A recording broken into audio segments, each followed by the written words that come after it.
Hi, everyone, and welcome to our monthly reading series, Words for Palestine. My name is Sahara, and I'm a public programming coordinator at the Arab American National Museum here in Dearborn, Michigan. Before we begin tonight's program, I would like to acknowledge that the Arab American National Museum resides in the region with the highest concentration of Arab Americans in the nation. Dearborn, as well as our neighboring city, Detroit, the largest majority Black metropolis in the country, sit on the ancestral and colonized lands of the Anishinaabe people, known as the Three Fires Confederacy, Kickapoo, Miami, and Wyandot people. Recognizing this land, the original stewards, and diasporic communities means valuing their long history and understanding of our place within it. At the Arab American National Museum, we are committed to actively cultivating relationships and partnerships with the indigenous and diasporic communities in and around the museum to uplift, honor, and learn from them. The Arab American National Museum is the first and only museum of its kind in the US devoted to recording the Arab American story and its full range, richness, and diversity.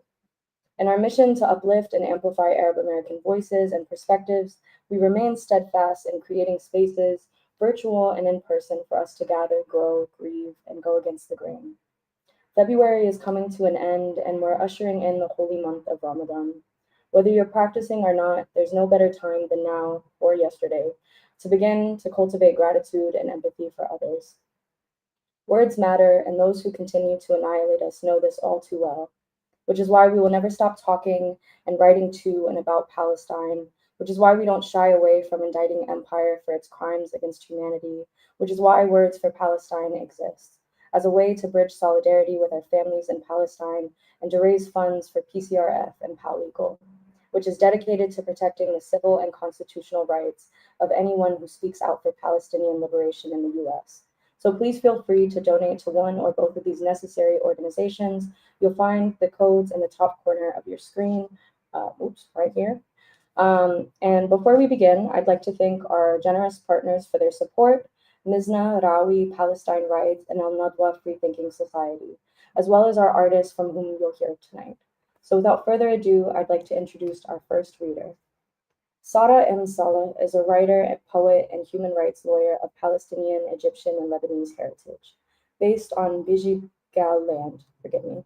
Her work has been published widely and shared on stages from Brooklyn to Bangalore.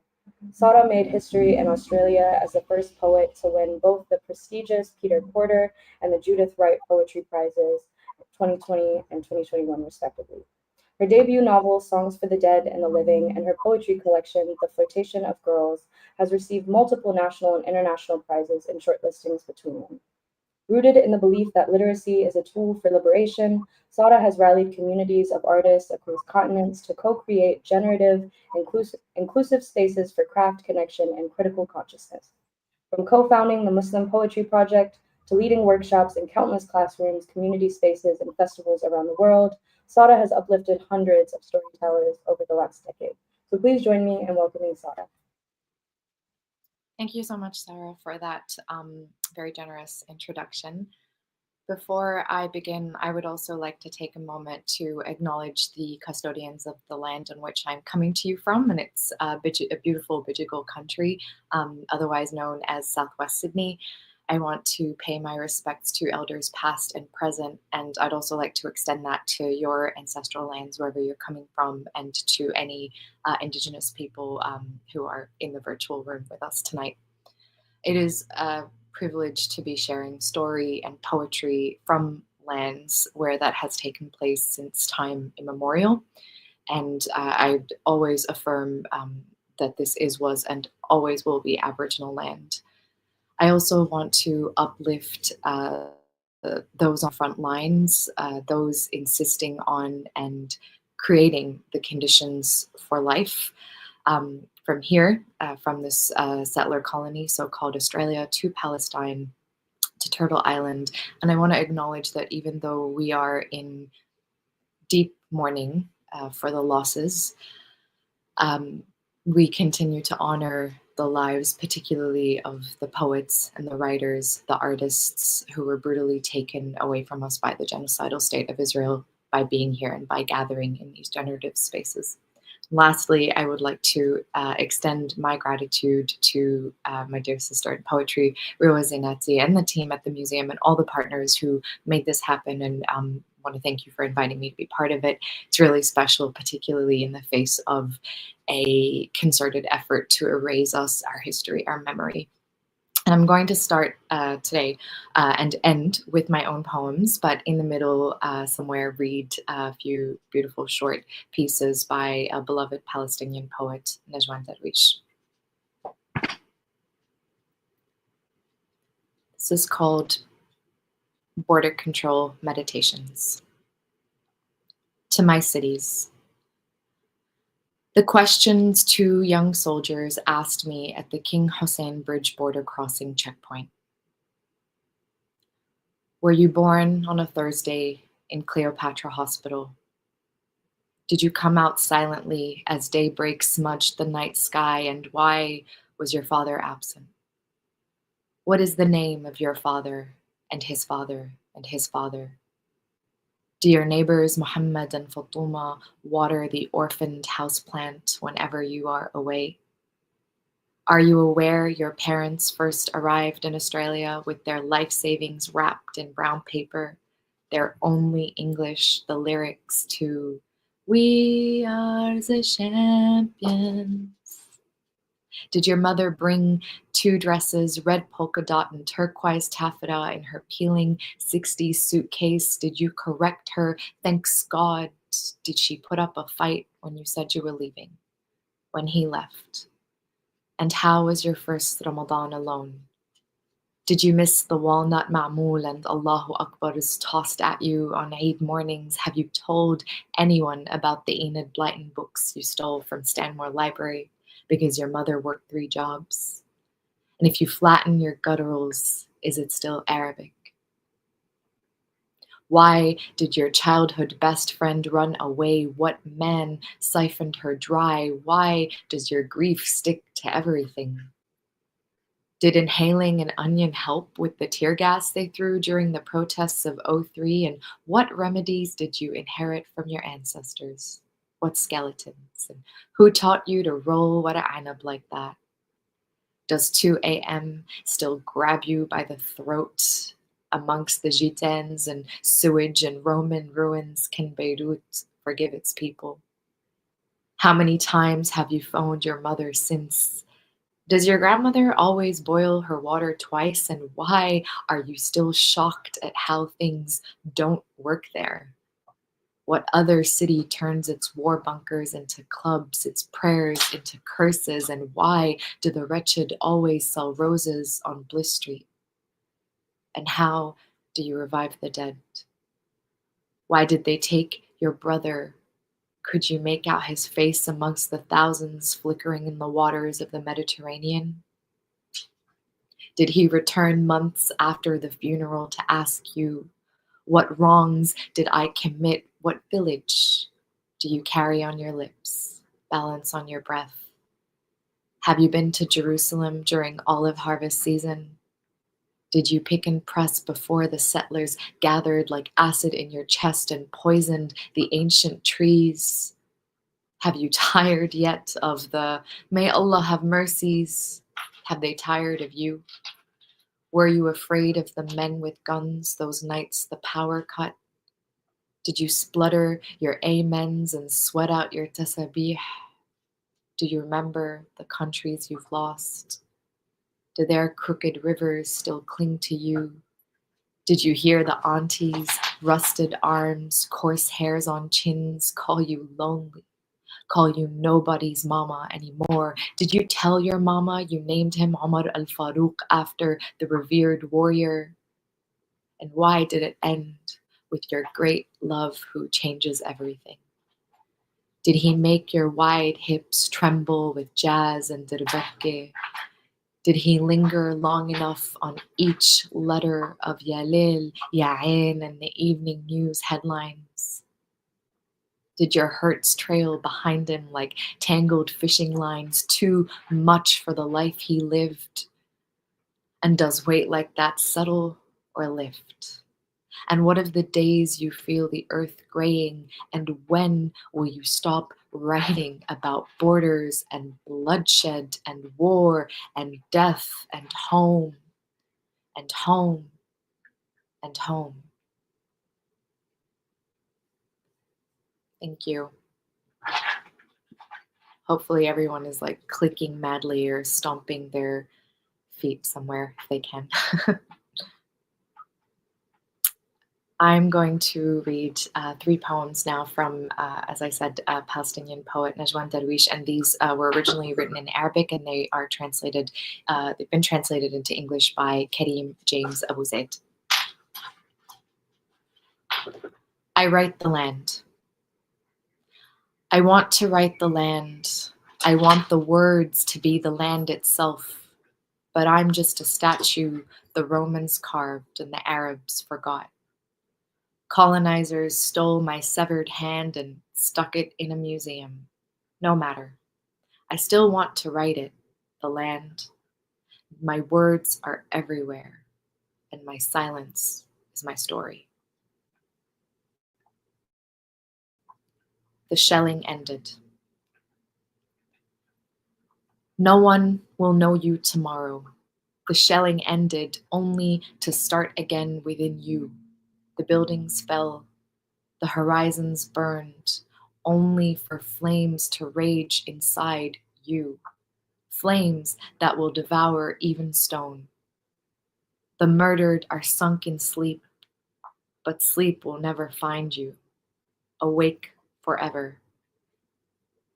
Awake until they crumble, these massive rocks said to be the tears of retired gods. Forgiveness has ended, and mercy is bleeding outside of time. No one knows you now, and no one will know you tomorrow. You, like the trees, were planted in place while the shells were falling. This one, the last one from Najwan Darwish, is called Barely Breathing. Sorrow pours from the rooms while I, like a ghost, enter your abandoned homes, holding my hand, my end in my hand, sleeping and waking with my ruin. It's dispiriting to become acquainted with my own desolation, to keep step with it to this extent. They weigh on me, these abandoned houses, this desertion that fills your homes. I enter their hollowed hearts and can barely breathe. Neither Arabs, nor Persians, nor Byzantines can feel me now. Didn't I ever have a history? And how did I lose them along the way? Poems that were the world unfurling in a moment. And how were you lost, all of you? You took my share of loss and left abandonment behind, a planet with no ribs. You left it for me. You left it to burden me. If I said I was leaving, there would still be no one here but abandonment with its hoarse voice that is swallowing my own. The next poem is one that I have written it was written and published in my own collection, The Flirtation of Girls, but it is also coming out in the upcoming anthology, Heaven Looks Like Us, published with Haymarket and co-edited and curated by the incredible poets and dear friends, George Abraham and Noor Hindi. So I'm sure you've all seen it. If you haven't already, look it up and please pre-order your copy and support. It's a wonderful wonderful and very healing collection to have all these poets of Palestinian heritage from all over pockets of the world come together and be published in this anthology. So it's a huge privilege, and I'm really happy to share this poem with you today. Reading Darwish at the Museum of Palestine, and this one's after Katie Hale. The air is fragranced with fresh simsim cake and jasmine, and I am waiting for my mother. I am forever running early, hopping on train after train, always towards something. The museum is fluorescent and cool, and the past is distilled and maintained for us. I don't need a ticket here. Welcome, it's free. The smiling woman at the front door says she can see I haven't been before. The tiled domes are handmade and majestic, timeless as our ancestral lineage shaped in our image. There is simplicity, too, in the museum, though the amount of calamity on display seems deceptively complicated and the ramp winds up to floors and floors. From the peripheries, tour guides rotate like planets eager to assist to tell of hero and of villain. I am still adjusting to all our stories made coherent, curated in a single structure. Sesame seeds trail behind me like a dashed line on a map, but there are cleaners to wipe up my mess. I am reading Darwish in the cafe, where all the waitstaff are also Palestinian. Amma Muhammad from Jenin, from Bethlehem, from Haifa, and all the guests are from everywhere. And none of us ask why they suddenly care after all this time. Perhaps they want to be part of history in the present, where our people are displayed up on walls and in cases and at the back of the exhibition. Thank you.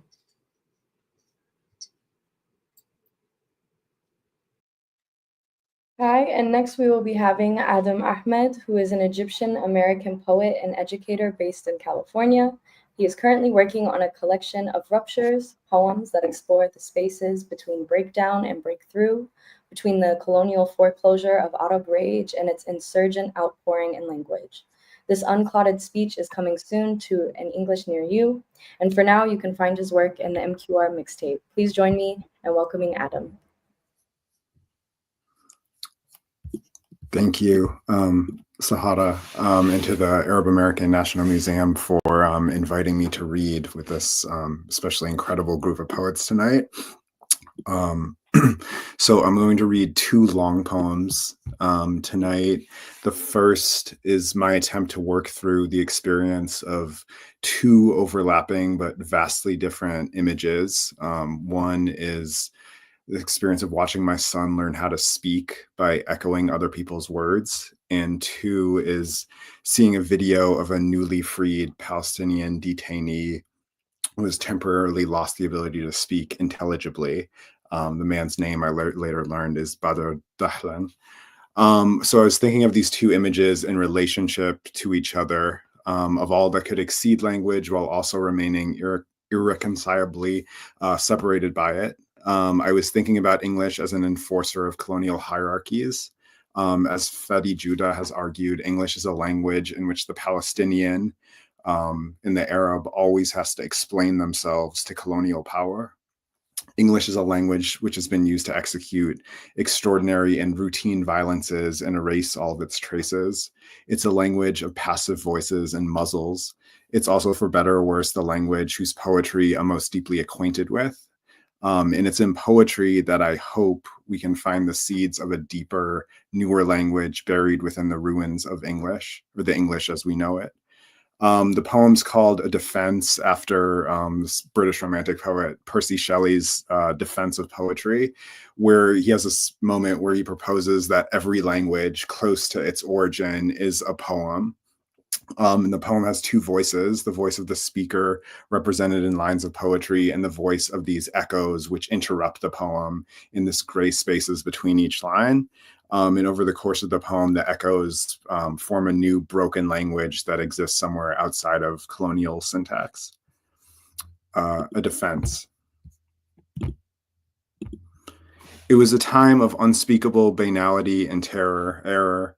Everyone I knew was looking for the words to describe, scribe, each new catastrophe, which was only the continuation, waitin', of a previous one, so that to speak of one occurrence, was to both repeat its mark and prolong its duration, ration, like an exclamation added to a stream of exclamations, shuns, a scream's transcript, extended, tended, a dumb shorthand hand for the untranslatable pain that we used often among ourselves in our ongoing, owing, disembodied exchange, change, our collective text, X, which unfolded, folded, along with all the images of Palestinians killed or dismembered, embered in a deluge of notifications, vocations that alerted us faster than our ability to process them, to render, torn, them, hem, intelligible, eligible, though their demand to be witnessed, nest, grew more urgent the longer our shorthand and occupied, eyed,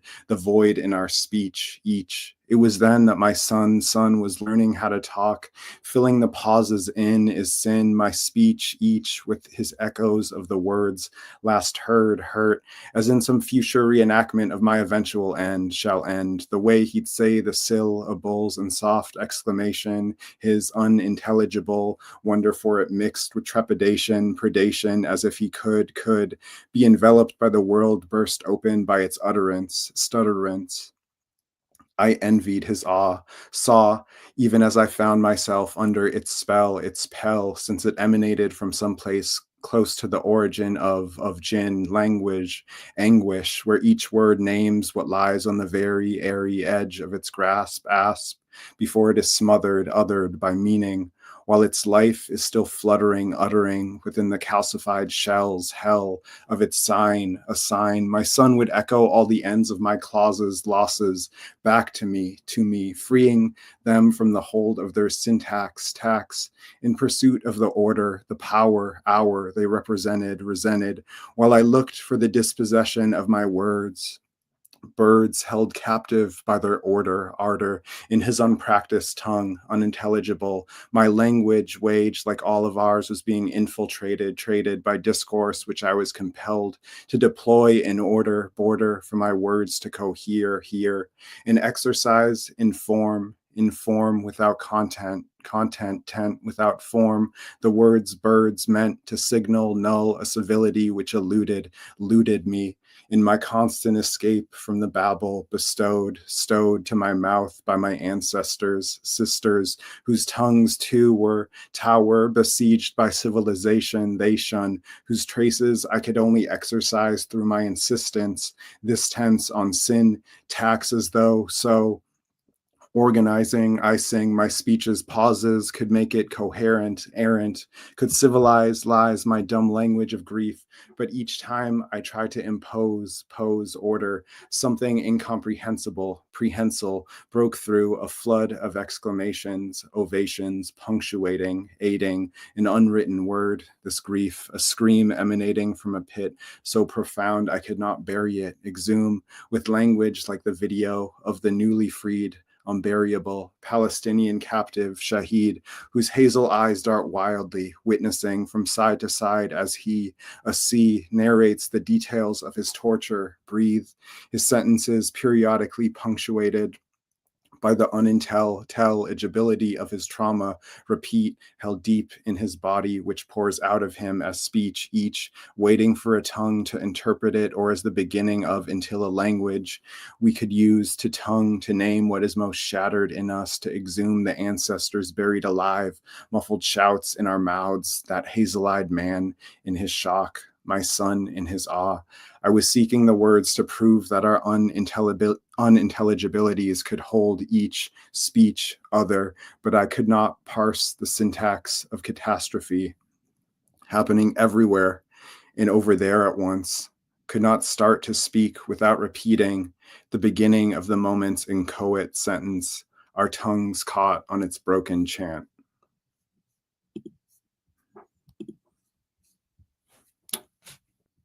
The next poem I'm going to read is a poem that was written last year during the height of the student intifada.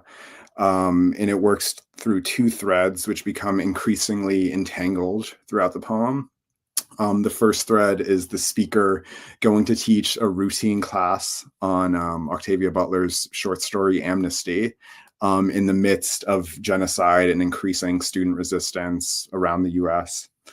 And the second is a description of that Octavia Butler short story in which the main character is contracted to work as a translator between humans and these extraterrestrial invaders who are named communities. Throughout the whole story, the status of the main character's power is uncertain. Is she entirely complicit in her subjection? Does she have the power to enact change from within inside these extraterrestrial invaders working as a translator? And looking back at the poem now, I'm also thinking about the ways in which it's narrating structures of settler colonialism and how they exert power both within Palestine and the US, the way in which property or the marking of the border between an interior and a periphery becomes the terrain upon which the most brutal violences and erasures take place. But this is also, more importantly, as well, a poem about the sites of resistance that proliferate within and apart from the body politic of the settlement. It's called speculative fiction. Everything in your world feels on the verge of collapsing into itself as you enter the heights. You've driven an hour for this to walk past mansions with rooms so large they could accommodate your whole family, so open their ungated space, offering the promise of access, like that paywalled article you saw but never clicked on, why rich people don't cover their windows. This is all that's in your head as you pass each immaculately interiored room. You've traveled so far to be in proximity to the life these windows encase, the doorbell cameras tracking you all the way to campus. You move your ID toward the scanner to access the building, which you know to be granted when you hear the lock click open as your phone when it finally recognizes your face. You watch videos of student protesters erecting tents on campus commons in the name of Gaza. A chain of students interlocking arms works to protect the outside from the interior. They will make a home on this edge of the center until their demands reach the presidents in their heights. You are planning to teach a story by Octavia Butler, whose title is a word you can never remember. The main character, a translator for alien beings called communities, each community a collection of living entities in perpetual exchange with itself. To serve them is voluntary but necessary to earn a living in this era of disastrous capital. You must consent to submit to being enfolded within the body of a community, held tight in its carceral womb and manipulated by its appendages along your back's expanse. This is how you are addressed. You raise your phone towards your eyes so it can scan your face. You read the letters from the presidents, from the police, from the boards and their chairs that state as soon as the encampment has gathered, it has turned violent, all access to the campus prohibited. Between gaps in the shut gates, the community passes food to itself, hoping to prolong its fugitive life. You do not know how to ask the question about power smoldering on the edge of your tongue, the power that a translator must relinquish in consenting to be handled by the community. You are contracted to power, gained as capital in service of freedom. You are nurtured and sacrificed into power, as Fred Moten says, using the words of Undaya to describe Butler's native informants. You wonder how to ask your students what power looks like in this moment. Your phone remembers your face to yourself. You watch videos of lines of students pressing their bodies against police, trying to push the campus out of them. A violence that tries to rid itself of itself in the name of order. You choose to open class by asking, how do you feel about the protest? The students quick to raise their hands. You listen closely to each one, trying to mirror their expressions. A capable translator, you say thank you after each student speaks. Thank you for my right to remain silent. Thank you for the safety of my incapacitated body. You say as a door here or there is battered off its hinges.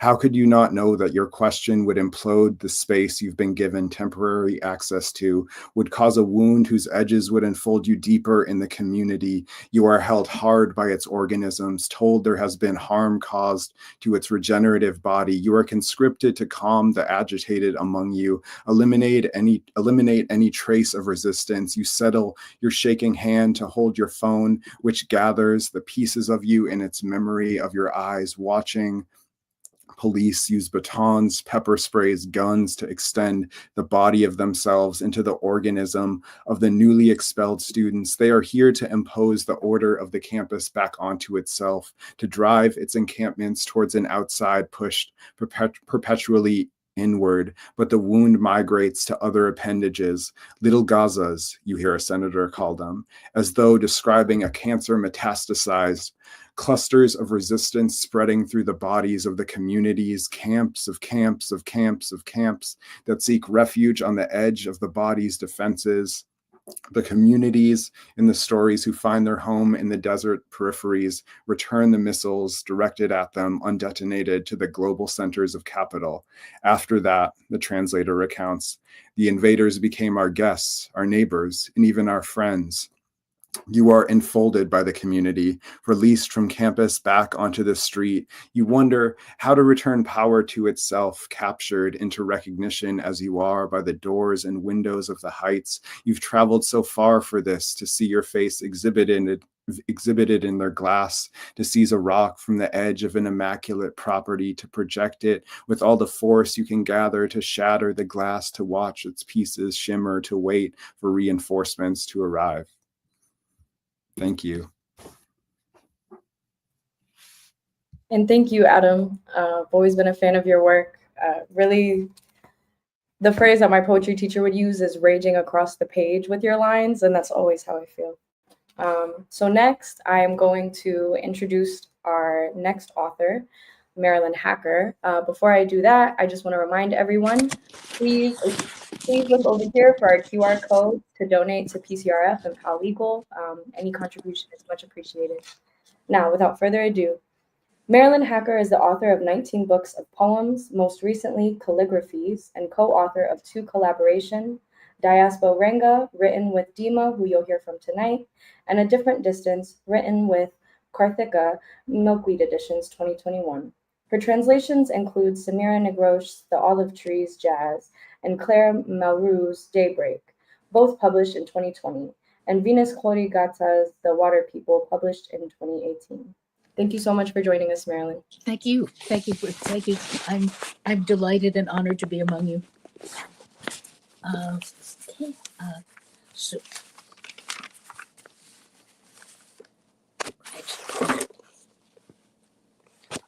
No. Okay. This is still handwritten. It's called The Returnee. There is no surah of the returnee, he writes. Bombs blew out the bathroom door, she writes, but nobody was in the bathroom, alhamdulillah. We're waiting for some news. He writes, bombs blew out the front door and windows of all the buildings in the street. Thank God we had a little more news from my aunt and uncle. They're well, if you call it well. No windows in all the buildings on the street. My little cousin cries and hides her tears from my aunt and uncle. They're well, if you call it well. She stares as if her gaze would keep them safe. My little cousin cries and doesn't sleep. She wants to go to school and see her friends as if her gaze somehow would keep them safe. Play hide and seek. Read out loud together, recite. He wants to go to school and see his friends, recognize their faces, say their names, play football, read out loud together, recite a surah, a poem, even make one up. Recognize their faces, say their names. Sometimes it eases tension to recite a surah, a poem, even make one up if the text you need doesn't exist. Sometimes it eases tension to recite what you wrote down last night by candlelight. If the text you need doesn't exist, you make it up. Resistance, words worth repeating, you wrote last night under fluorescent light. Is it inevitable that sons and daughters of the book, which book they all exist, and of exile sent others into exile? Inevitably, I'm a daughter of refugees, welcomed then as inexpensive labor, exiles who sent no one into exile, shopkeeper, factory girl, bookkeeper, welcomed then as inexpensive labor. Some of their sons and daughters went to college. Children of factory hands and bookkeepers, murder continued altogether elsewhere. Some of those sons and daughters would have studied. My handwriting. Some of those sons and daughters would have studied literature, medicine, languages, literature, but they were murdered in Gaza, elsewhere. Fire from the sky, breath stuffed out under rubble. Language as medicine, literature as ceasefire. Maybe when, if it's over, fire from the sky snuffed out, some of the rubble lifted, and a survivor emerges. During a pause in the bombing, pause almost over, some women shoulder a slab of fallen stone, lift it, and a survivor emerges. Whose Isa is he? What can he redeem? Some women shouldered a flab of fallen stone, he wrote, but no one alive was underneath. No Isa rising to proclaim good news. There is no surah of the returnee. Sorry if I was invisible.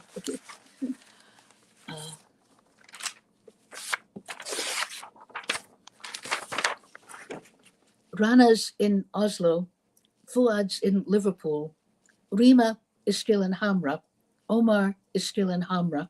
No one knows where they will be a week from now. I doom scroll newspapers. A bomb dropped on a school, a Christian village on a slope of hill with olive trees, bombed by Israel.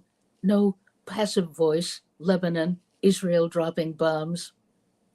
Gaza, 2 girls, 3 boys, disaster journalists aged 9, 12, 10, who memorized a plethora of codes, tapping dispatches on a telephone, quotidian disasters, background noise, unless the telephone beeps and explodes.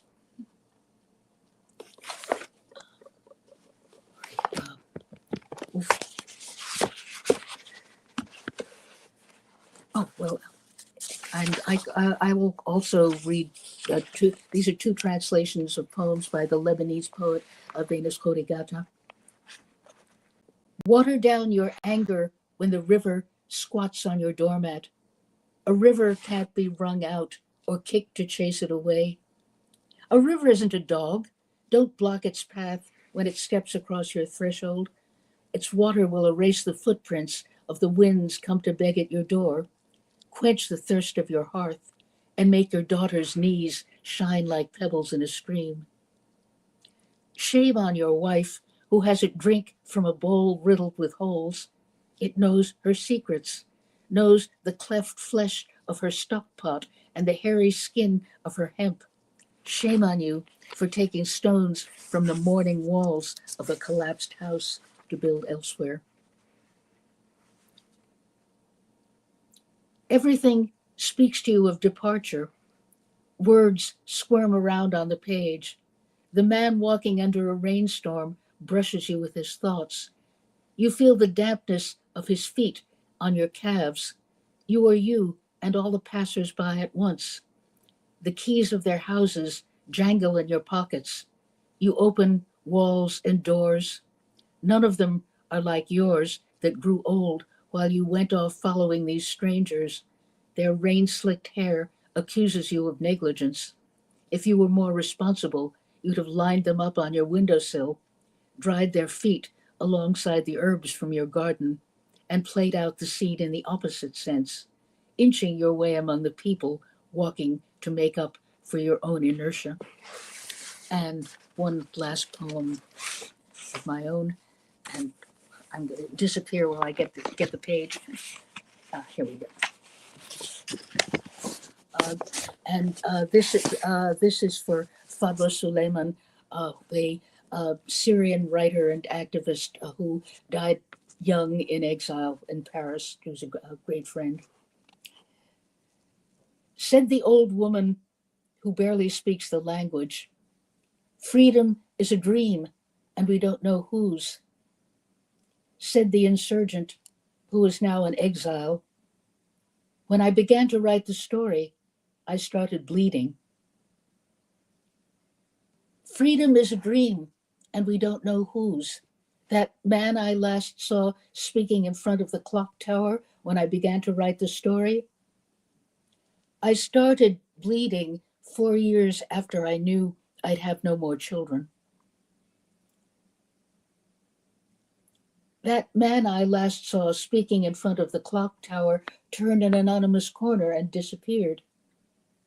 5 years after I knew I'd have no more children, my eldest son was called up for the army, turned an anonymous corner, and disappeared.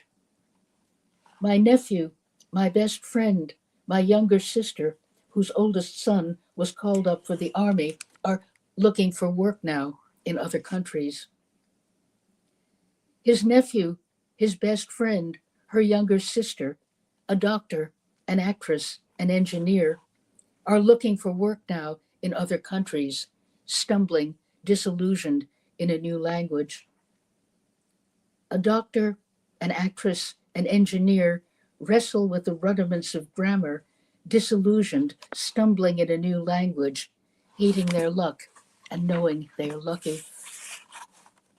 Wrestling with the rudiments of grammar, the old woman who barely speaks the language hated her luck. I know that I am lucky, said the insurgent, who is now in exile.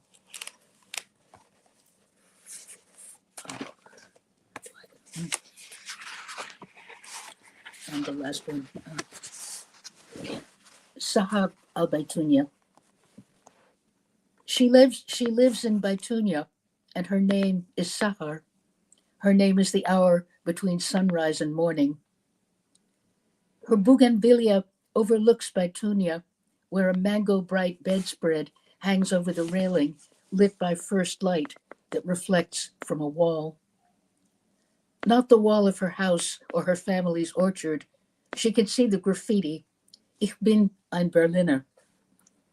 Marwan had orchards, a zaytun wal inab, olive trees, grapevines, where they went out to work between sunrise and morning. She is Bint Marwan and also Bint Suad. She is Ukht Tariq, Ukht Mahmoud, Ukht al-Asma. When jeeps and bulldozers converged on Baitunia, 120 all walked out at midday, were chased back with tear gas and rubberized bullets. 17,000 dunams of orchard and wheat fields with a wall thrust between them and the doors of Baitunia. Her name is Sahar at dawn in Baitunia, where the first light reflects on the wall of a prison. Ismuha Sahar bain al-Fajr wal-Subh. Her name is Sahar between sunrise and morning. Thank you. Thank you so much, Marilyn. And next, I'll be introducing Dima as well, and they will both perform a collaborative piece together. And I'll obviously let you guys say more about that. But without further ado, Dima right here. Dima K. Shahabi is a Palestinian-American poet, writer, and editor. Dima is the author of 13 Departures from the Moon and co-editor with Bo Beausoleil of El Mutanabi Street Starts Here, for which she received a Northern Californian Book Award. She is also co-author of Diaspo Renga with Marilyn Hacker and winner of the Nazim Hikmet Poetry Competition in 2018. Dima's work has also appeared in Poets.org, Los Angeles Reviews of Books, Poetry London, and Kenyan Review, to name a few. Thank you guys so much for joining us. Thank you so much. So Marilyn and I began the Diaspo Ringa at a time, I think it was during the 2012 Israel bombing of Gaza. Is that right, Marilyn? 2012. Yes. And the Renga took place thereafter over a period of, I think, 4 years before we finally felt that we had a book together. And it started with Marilyn sending me a Renga about a child lamenting her fate in Gaza. And today we also are republishing this book we've added some new work and are republishing this book in the fall. So, would you like to So, say? okay. So we wrote as the Rega does go. We wrote this back and forth, which is to say, I started, wrote one, and then Dima picked up on a word or a phrase in that, and followed with another syllabic poem in the same form, and then back and forth. Sorry, I'm really sorry about this iPad. Don't worry, Marla. No, it's not theater. Men in a cage, forbidden to stand, sit, lie down. Perpetually kneeling, clandestine, one stretches his arms, lowers his head, position of prayer. A photo smuggled out online. Theater of cruelty? No, it's real. Real as hunger pangs, the milk drying in her breasts as the baby hangs, so limp in her thin, bronzed arms.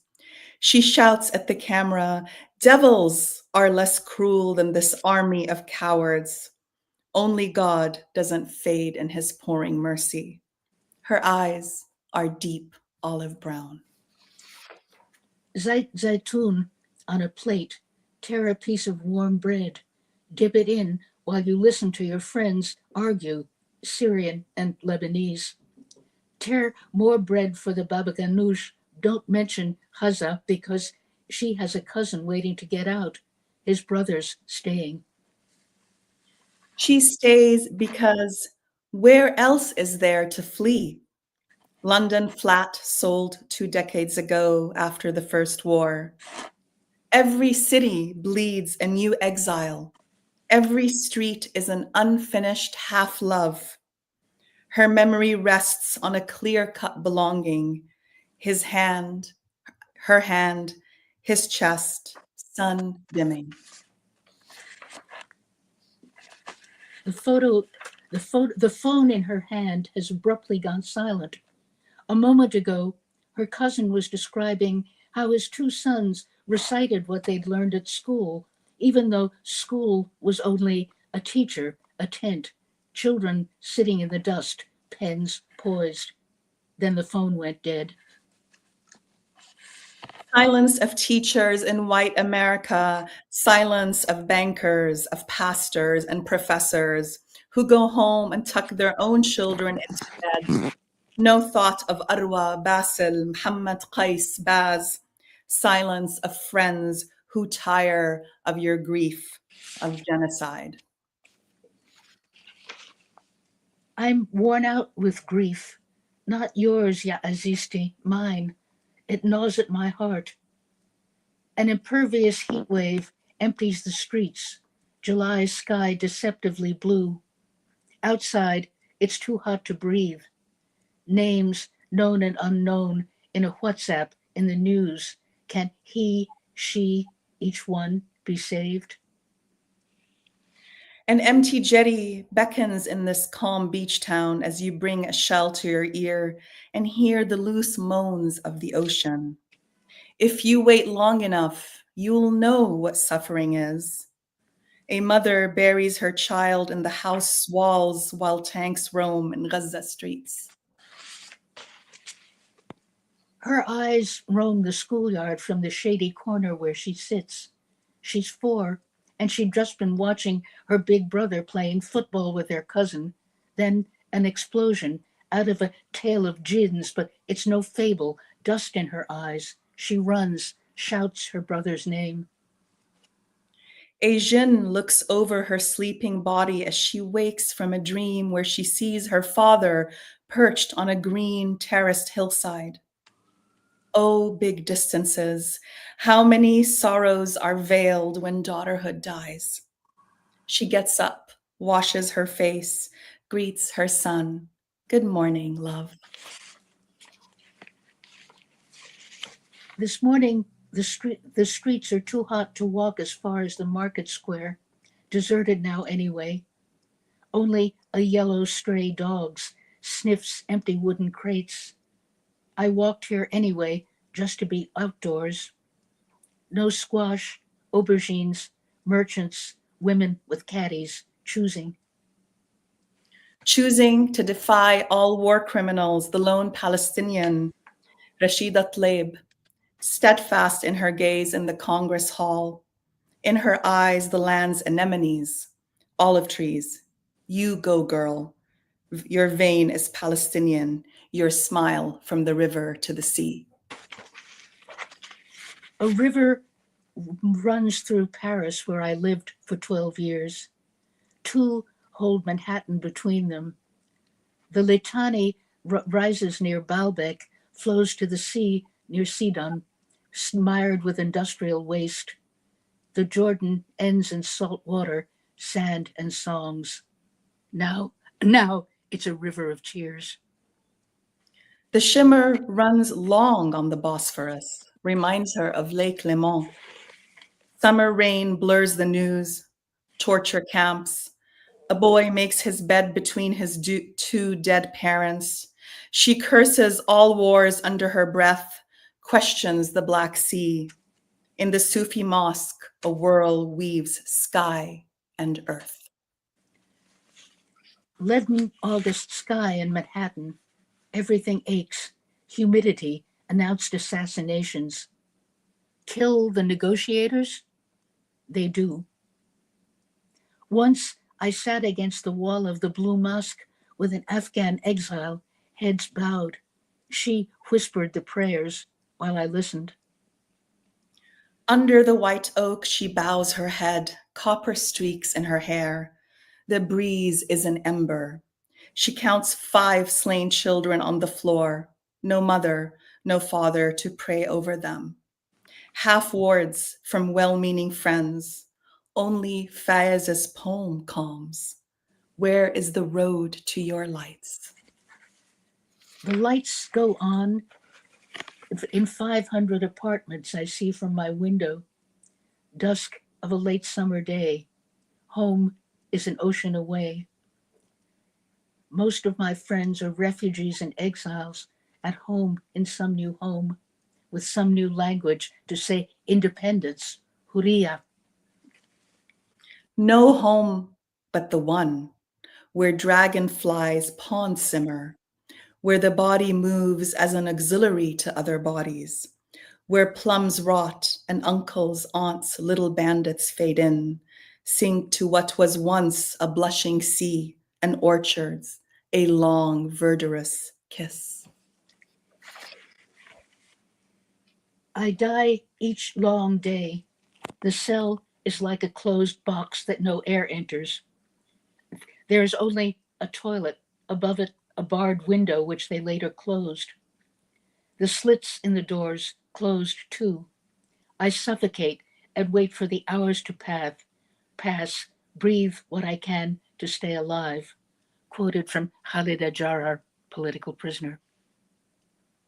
The land here gestures towards the sky, no fence in sight. From slits in the door, we see trees falling with no witnesses in the forest. When our cities go down in front of our eyes, we clutch each other's faces, remembering our promise to the tether.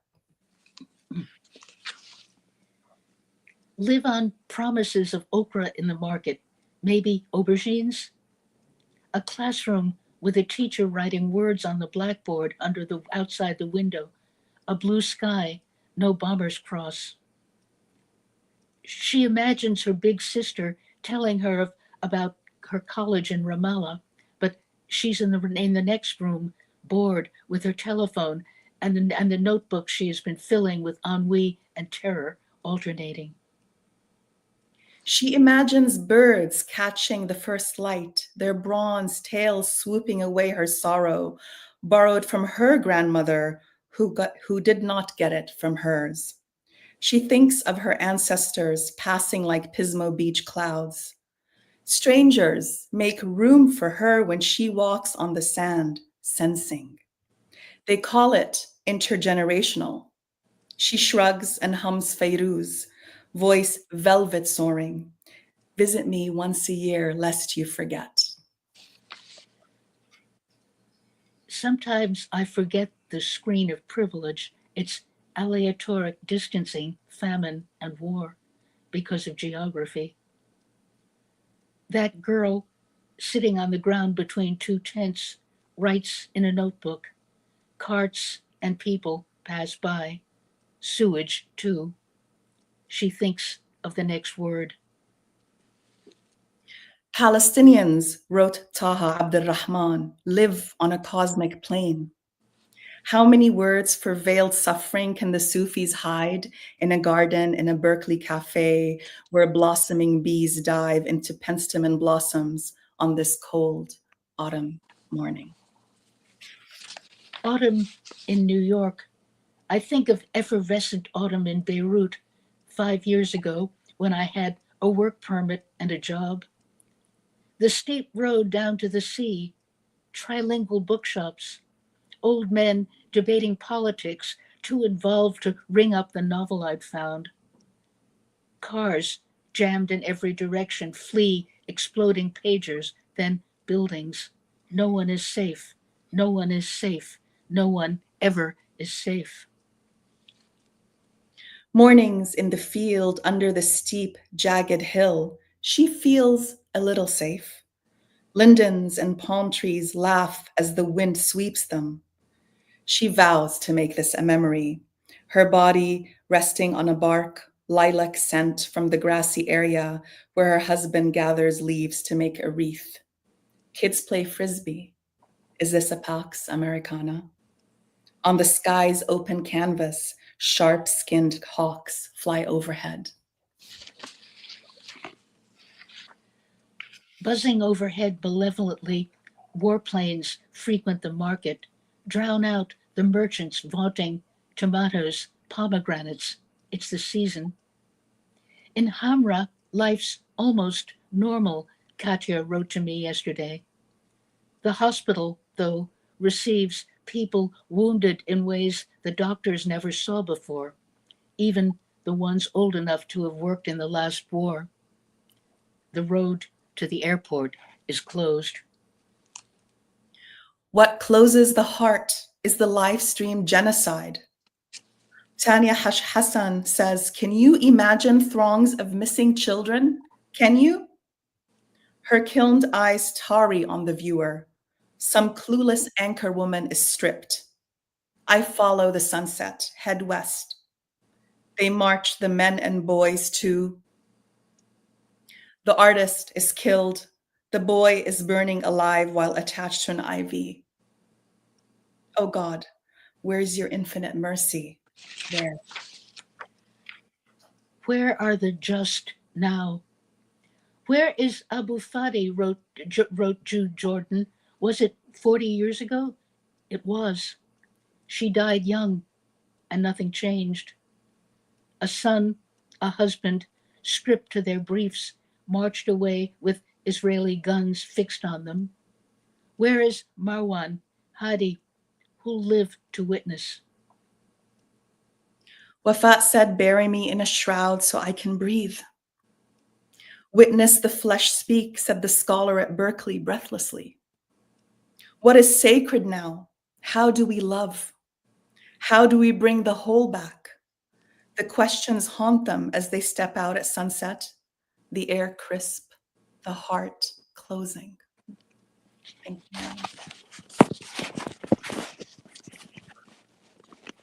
I'm so honored and blessed to be reading with Marilyn. Thank you, Azizati. And so am I, to work with you, Dima.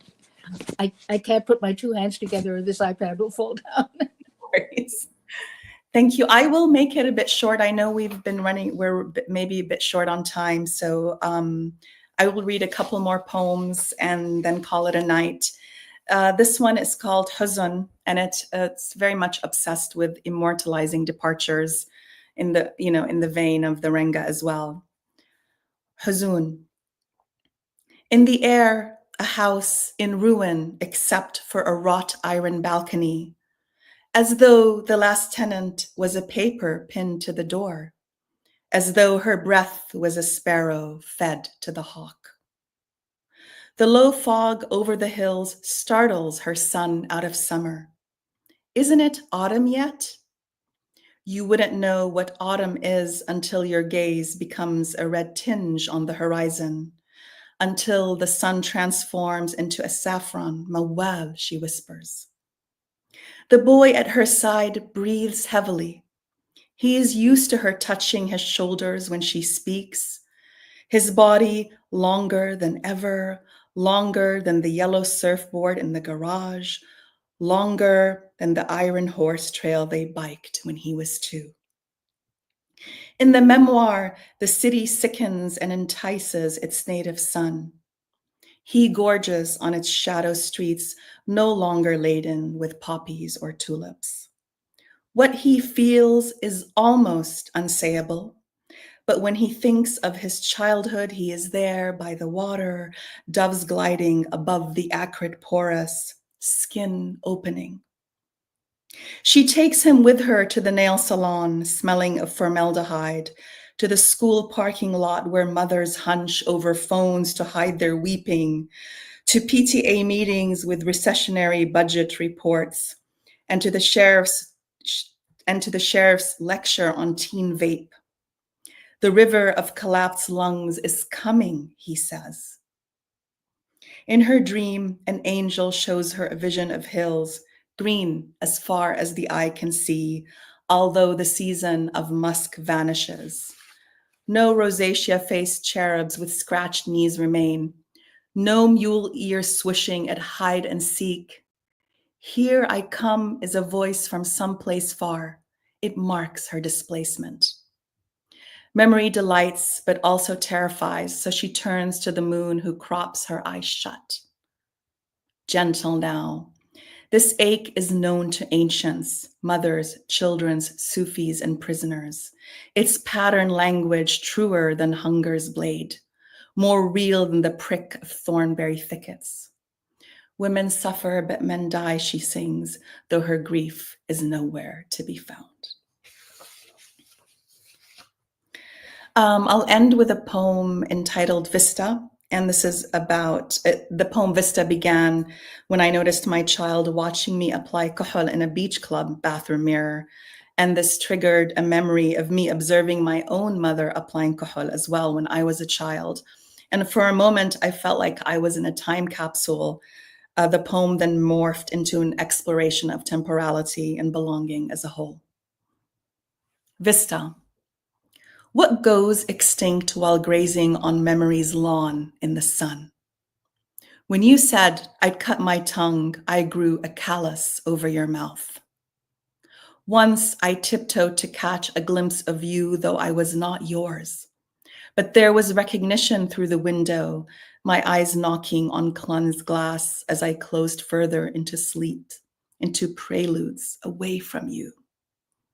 Why am I speaking at all when what's unsaid between us is a rosette of moth wings beating in the sky's eardrum? I don't flock to passions when I seek you. If all was taken, who would you be? Still, I know what I sensed as I watched you swim from under the bridge, trying to sip the Pacific. If it wasn't for the undercurrent, I'd have let you go further. But the hour was a cool blue cluttered with your lips. There's a story you know. It begins with your right hand over mine as I practice my handwriting. I lay my elifs here, like ripe fruit, like a home away. Thank you. Thank you so much. And now we will begin the Q&A segment. So if everybody can turn to the screen.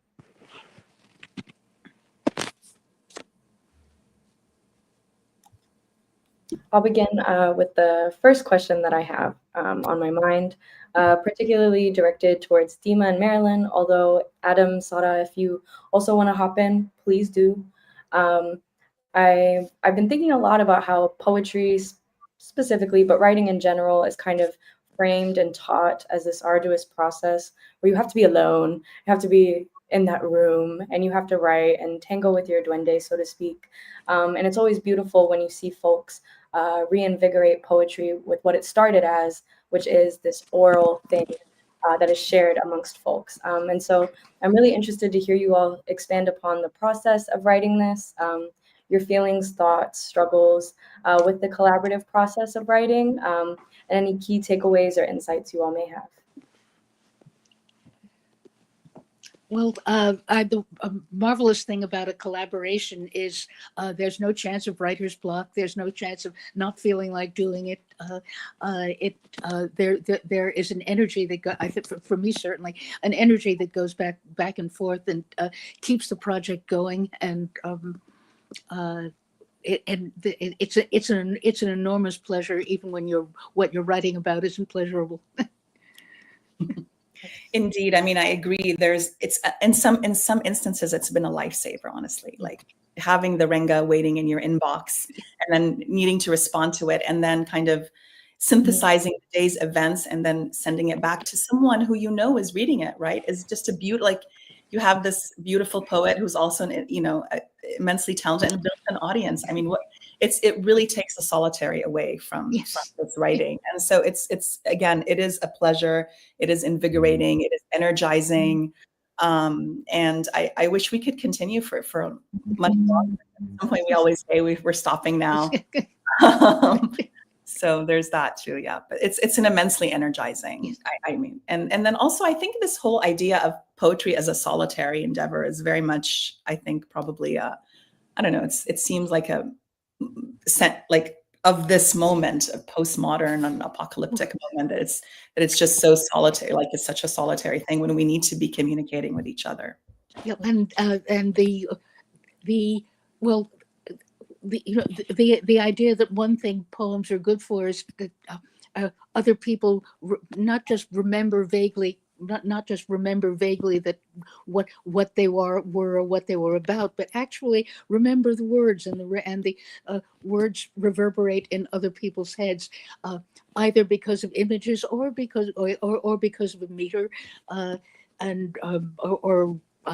but something that makes it stay and makes it repeat itself and perhaps lead to something else in somebody else's mind. Absolutely. Mm-hmm. Adam, Sara, did you have anything to share? Have you guys written a collaborative piece? Does performance find a way to kind of zest up your work? I'm actually in the middle of a collaborative poem with a friend and comrade. And the poem is we're writing it over Signal, which is like an encrypted messaging platform that's used to organize. And yeah, it's been just echoing what Dima and Caroline have said. It's incredibly energizing, right? And to see how your voice, right, transforms and mutates and grows under the influence of someone else's voice, right? It's such a cool experience. And I'm now taking it to the other poems the non-collaborative poems that I'm writing with that like sense of transformation. Yeah. Beautiful. Translation is often a kind of collaboration too. I agree. We just had Sawako Nakayasu come through Michigan, and she did an interview with MQR. And one of the reasons I found her was because she does this thing called anti-translations, right? And one of her books, she would translate from the language to English and then from the English back. And so there's this very cool math that's involved that also speaks to etymology, right? Of the derivative of a thing and what that means for meaning and truth. And so anyway, she was just so profound, but she really does imbue the logic of performance art in her poetry. And so I really appreciate the Renga tonight. I guess I have another question on the top of my head, which is also what is guiding you all lately? I know we're living in very dark times. Arguably, it's always been this dark, and now it just comes to the camera light, so to speak. But I would love to hear what's guiding you as you write, whether it's people or other poets. People or other poets. People and our poets too. But you know what I mean. People or objects.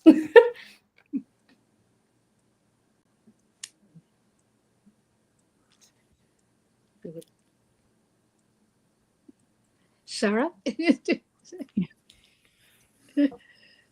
No, I'm this is a hard question, I think. I've been reflecting a lot about it recently because I feel like as an organizer as well, the last year plus has been quite overwhelming and challenging to say the least. And I have been really struggling actually with writing for the first time probably in my life. And often I have plenty to say, but nothing in the last little while. But having said that, I think what's resonating with me lately is this concept of endurance and being able to actually find pockets where we come and, we come up for air in this sort of phase. I'm not going to say that much has changed per se, not fundamentally at least, but there's obviously been a shift. There's a different phase. We're in a different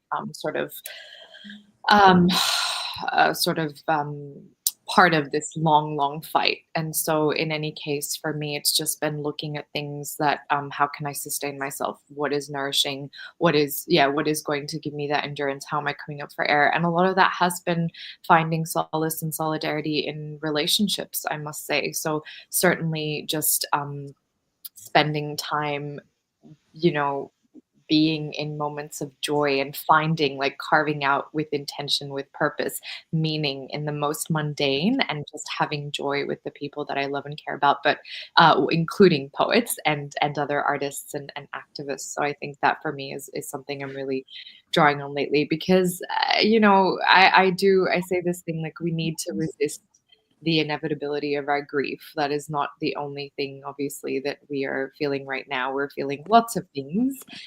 Grief might be the overwhelming emotion at the moment, but for me, I really am trying to find the time to just have joy in poetry and in music and in art and in relationships and love, because I think that's ultimately the thing that we're fighting for. And that's the thing that I write both for and from love. And so it's what I just need to kind of remember and reconnect with my roots in a way. Thank you so much. Yeah, that is indeed what we are fighting for. Yeah. If no one feels compelled to speak, I think I will thank you all for your generous participation tonight, and remind our audience members to take a look at these QR codes up here. Your contribution is much needed and much appreciated, especially during these times. And once again, thank you so much. This has been a lovely reading. It's great seeing familiar faces. Yes, thank you so much. And to our audience, we'll be peacing out, but thank you so much for attending. Thank you. It was nice to be with you all. Thank you so Good much. night. Thank you. That's another one. Good night, everyone. Good night.